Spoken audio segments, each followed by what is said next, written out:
আসসালামু আলাইকুম। দেখি আজকে একটু সামনের দিকে আগে যাই। সামনে সাগরকলা গাছ গাছ রয়েছে। বাংলাদেশের অন্যতম পরিচিত এই কলার জাতটা। এই গাছের কলাগুলো সাধারণত অনেক বড় হয়ে থাকে। গাছের কলাগুলো অনেক মিষ্টি। সাধারণ কলা গাছ থেকে এই গাছের কলাগুলো অনেক বড়। সাগরকলা গাছ সাধারণত ১০ থেকে ১২ ফুট পর্যন্ত হতে পারে। গাছের পাতাগুলো বড় সবুজ রঙের হয় অন্যান্য কলা গাছের সঙ্গে তুলনাভাবে। এরকম প্রতিটি কাঁদিতে বেশ কয়েকটি কলা থাকে এবং এগুলো মিষ্টি ও পুষ্টিকর। ফলের আকার সাগর কলা এক একটি প্রায় ৬ থেকে ৮ ইঞ্চি লম্বা হয়ে থাকে। সাগর কলা গাছ একবার ফল দেয় এবং ফল পাকার সময় ৯ থেকে ১২ মাস। পুষ্টিগত গুণ বলতে সাগর কলা ভিটামিন সি, পটাশিয়াম এবং ফাইবার সমৃদ্ধ। এটি সহজেই হজম হয় এবং শরীরের জন্য বেশি উপযোগী।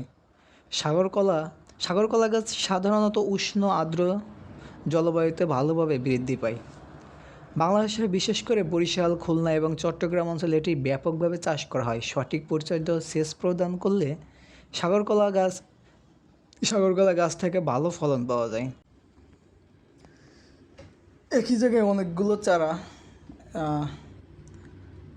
চারাগুলো বেশ পুষ্টি পাইছে, যার কারণে অনেক মোটা হয়েছে। যদি একই জায়গায় এতগুলো চারা থাকলে পরবর্তীতে ফল পাওয়ার আশঙ্কা খুবই কম। সেক্ষেত্রে কিছু চারা হয়তো এখান থেকে উঠাই ফেলতে হবে, উঠায় অন্য জায়গা লাগাইলো, সেগুলো পরিচর্যা করলে ভালো ফলন আশা করা যায়। কলা গাছ হয়তো আরও ১ সপ্তাহ পরে কলাগুলো কাটা যেতে পারে, যদি এখন পুরোপুরি বাতি হই নাই।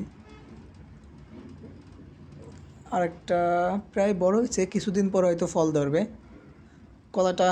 এটা খুবই বড়, অনেকগুলোই হয়েছে, যদিও পুরোপুরি এখনও বাতি হয়ে পারি নাই। তারপর দেখি অন্য